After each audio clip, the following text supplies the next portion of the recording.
Hello everyone. So where we are today is the Empire State Building. So we are actually going to go on the top of the Empire State Building. So we're here on a Monday. The reason I came on a Monday is because it's an extremely busy site. It's one of the most visited tourist destinations in New York City and in the world and in the United States. So we're here on a Monday night.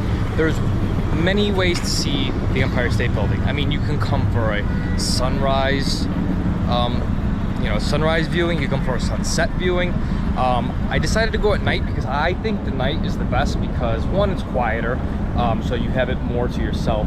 But ultimately, what's cool is you can see all the lights of the city, and it's usually clearer at night, especially in summertime when we're here. So you can see more. On a clear day, you can see up to 80 miles, and you can see Connecticut, New York, New Jersey, even parts of like Rhode Island, Pennsylvania. So there's a lot to see from it. It's really in the heart of Manhattan, right? So you can see the entire Manhattan from the Empire State Building. Lower Manhattan, Midtown, Uptown, as far as the outer boroughs, and all the rivers. You can even see to the ocean. So it's a pretty cool thing to see. Note, it is not free. It's a little bit expensive. A ticket is $44, and that's to the regular observation deck, which is on the 86th floor, which is where we're going. That's the classic place to go. They recently built another floor on the 102nd floor, so that's another observation deck. It has floor-to-ceiling windows. It's supposed to be like really fancy, but it's not outside. Where we're going is outside, so it's actually really interesting because you could hear the city, you could feel it, but you're way up, so it's kind of like muffled, but you could really feel and hear everything. So what we're going to do is I'm going to show you the entrance, and I'm going to take you to the top, and then at the top we're going to have a 360 view of the entire New York City and the region. And I'm going to explain to you what some of the things are, what you're looking at, as far as some tips and tricks, with navigating the Empire State Building. Like I said, if you're here on a Monday, Tuesday, Wednesday, or even Thursday, I'd recommend going on those days. The weekend gets very busy and very crowded. So you want to go during the week if possible. And, it's up to your preference. I like at night. Like I said, I think the night is the most interesting, but you can go for sunrise. There's sunset ones. I think you pay a little bit more. There's also an express option. I think you pay like $40 more and you can skip the line. I didn't pay for that because I'm going at an off-peak time, but if time is of the essence, I would recommend possibly doing that. And here's the surrounding area.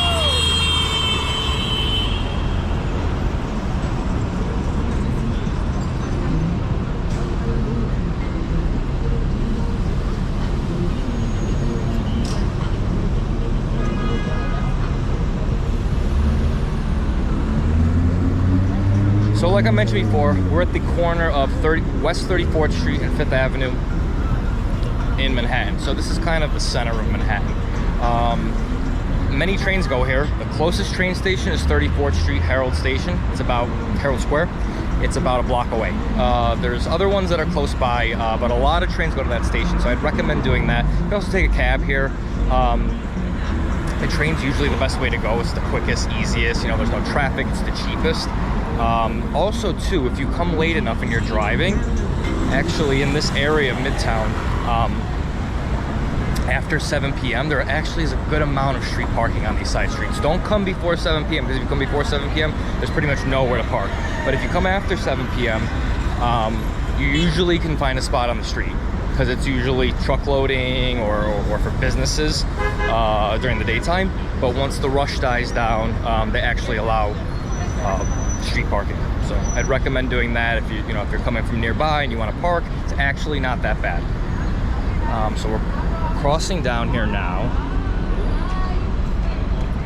This is the side of it.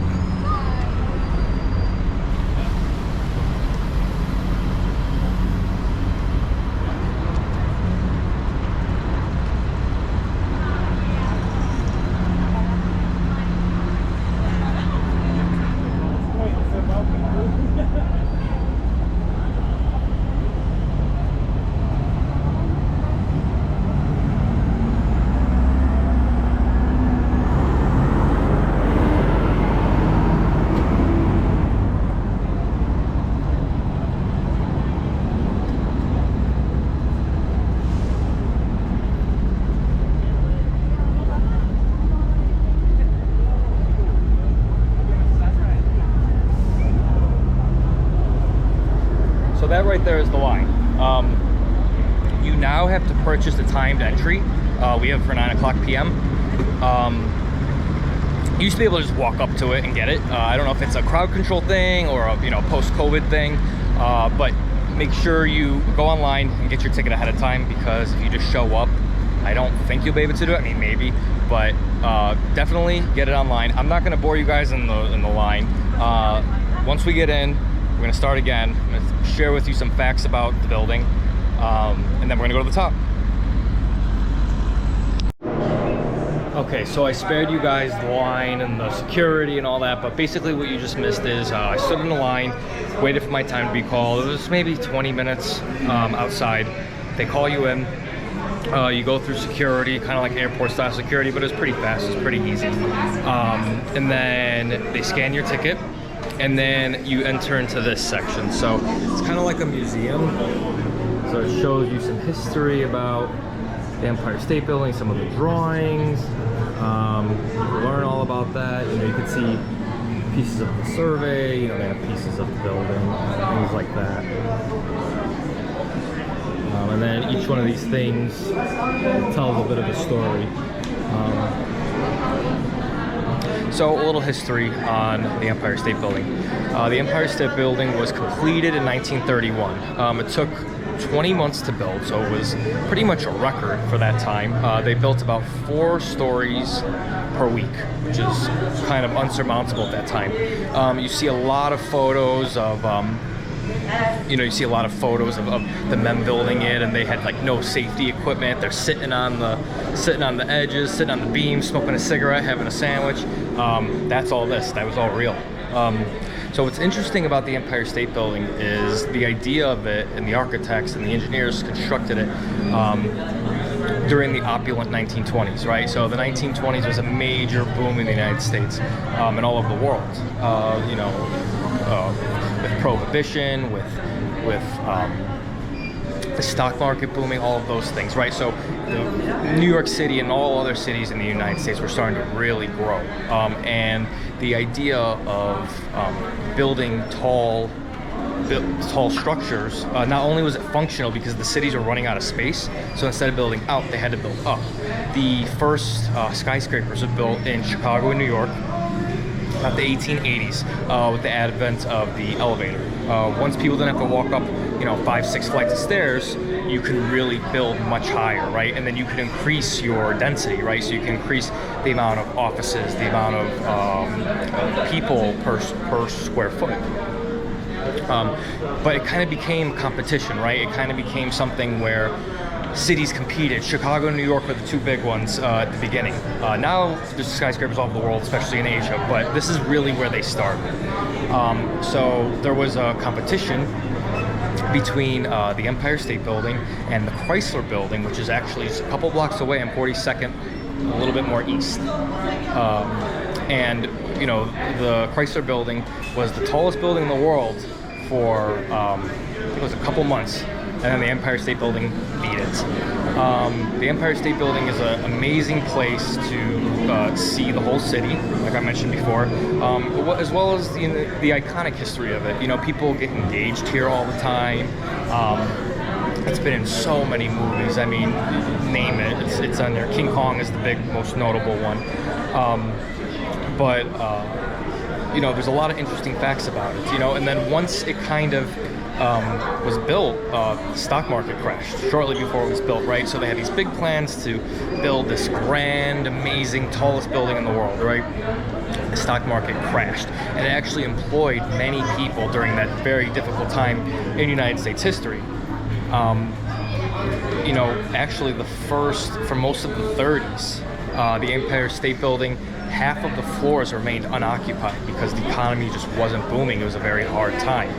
So that's, something interesting about it. It took off, and it didn't really take on all of the businesses that it thought it would when it was conceived in the 20s. But it's a wonderful place to visit. Like I said, there's a museum here. You can learn more about it, more in depth a little bit. I just kind of gave you a synopsis of it. So we're about to head up. Let's go.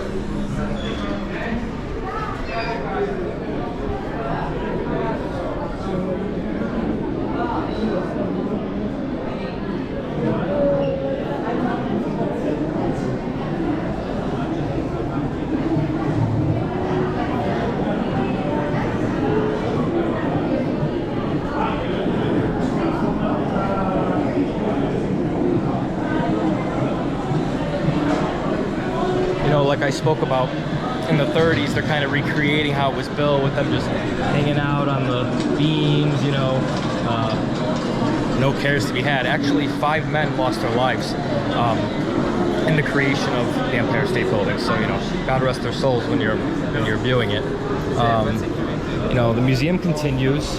People are taking a lot of photos. You see kind of images of it from back in the day and how it really was built up.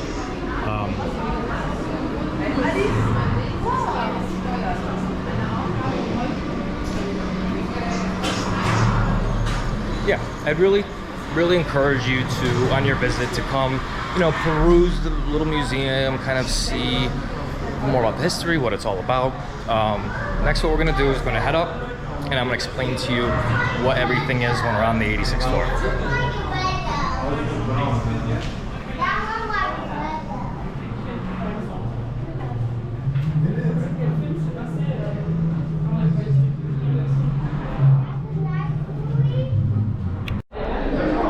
So we finally made it. We're here at the observation deck.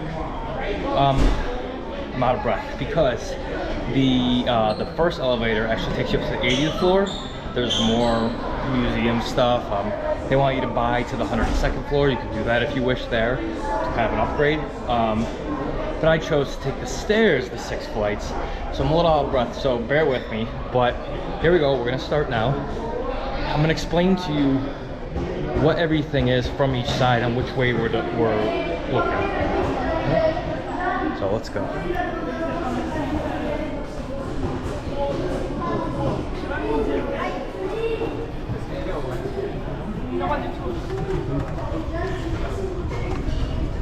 Thank you.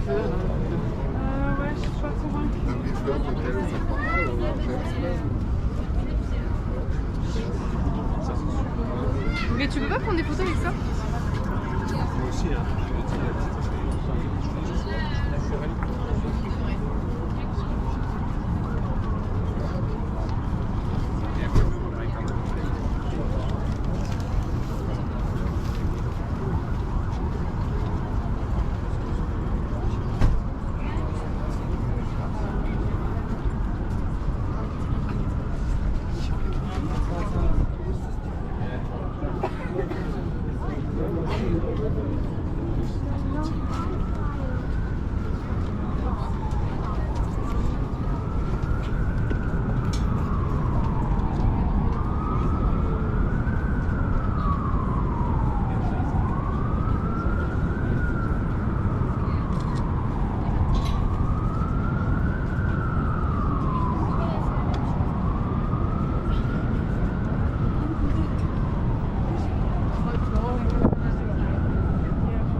This is looking east. This is the East River.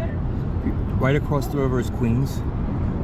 Down there is East Midtown. If you look over there, that's the Chrysler building like we were talking about before. That's north, right? So this way is north. This way is east. If you look far enough, it continues through all of Queens and kind of goes into Long Island. If you look a little further south, you have the Manhattan Bridge. I'm sorry, the Williamsburg Bridge rather. And then that's further down Lower Manhattan. So right now we're in Midtown. We're looking east.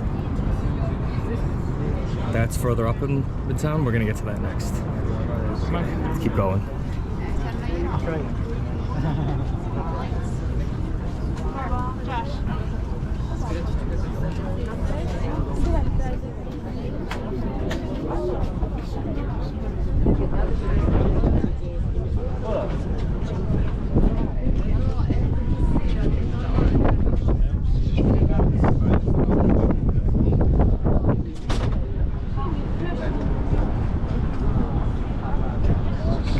This is looking south. So basically this is the rest of Manhattan looking southbound into Lower Manhattan. If you look all the way down at the end there, that's the Freedom Tower. That's the Wall Street Lower Manhattan area. Further closer to us looking south is the East Village and the Lower East Side. If you look really close there, that's the Flatiron Building. See the one with the triangle, the one Spider-Man went to? If you notice the middle area, the Lower East Side and the East Village, they're lower buildings. They're low rises, not high rises like in Lower Manhattan. And the reason for that is because in Midtown and Lower Manhattan, it's built on bedrock. And then, so it's easier to construct those buildings. In the central area, right, so between Lower Manhattan and Midtown, you see more 4, 5, 6, 7, 8-story buildings because it's more difficult to build. That's 5th Avenue along there, and then that diagonal one is Broadway.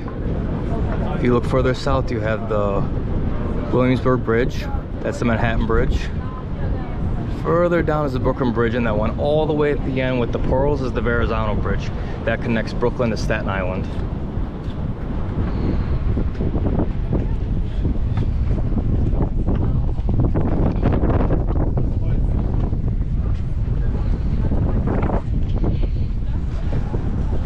So everybody up here is getting a free tour, but that's okay. Now we're gonna walk to the western side. So let's take a look at the western side.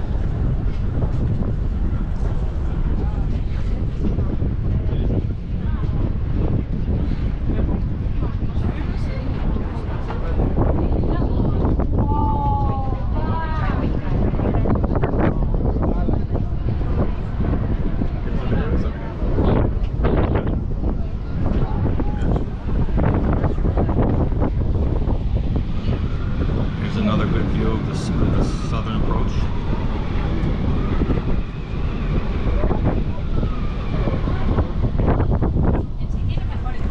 And as you can see, you get a lot of wind up here because you're 1,200 feet up. But it is quieter, but you still hear the city, which is really cool. So now we're looking at the western approach. So that big body of water there, that's the Hudson River. So that goes all the way up New York State, and it basically goes along New York, empties into the harbor, and goes into the Atlantic Ocean. The part over here that you're looking at directly in front of us is Midtown West and Hudson Yards. So this is a new development. It's been developed in the past 5 years. It's basically a lot of high-rise condominiums and offices. It's along 34th Street. And then on the other side of the river is New Jersey. So and then from there, it's the whole rest of the United States.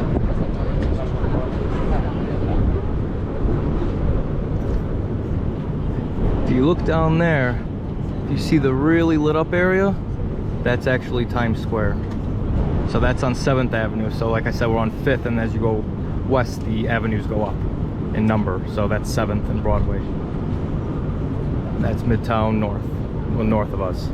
So Midtown goes basically from about 23rd Street to 59th Street. It ends at the park, Central Park. Okay.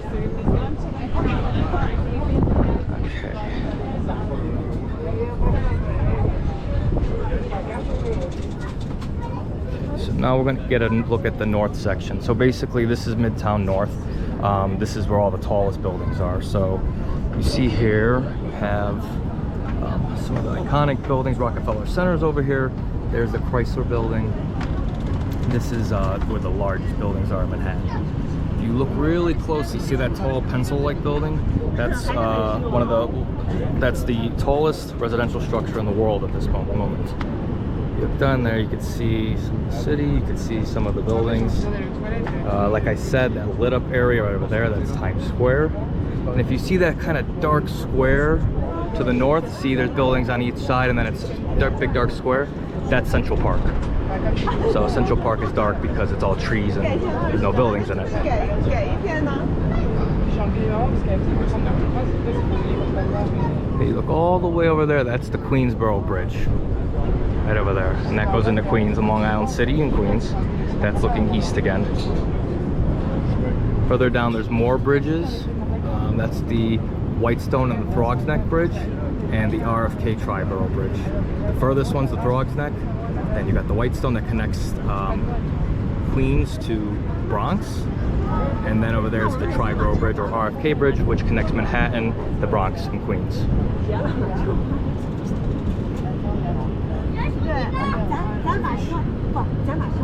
And over here you can see the Hudson River. See the MetLife building that used to be called the Pan Am building in the old days. And then over there is the East River.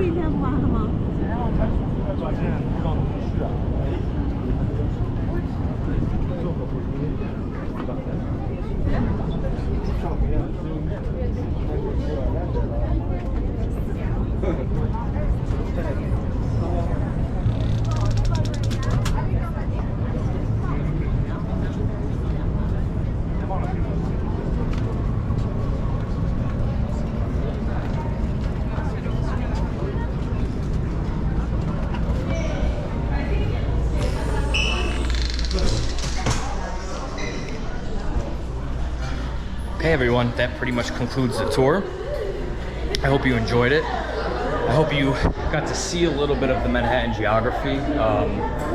If you're not aware, Manhattan is an island. It's surrounded on all sides by water. New York in general is a series of islands. The only part of New York City proper that is part of the United States mainland is the Bronx, so that's a fun fact. But yeah, as you can see, we're in the center of Manhattan. You got the south area, you know, so you got Lower Manhattan, Wall Street area. That was where the tall buildings are. You got the center, which is like the Lower East Side, East Village, Tribeca, those areas.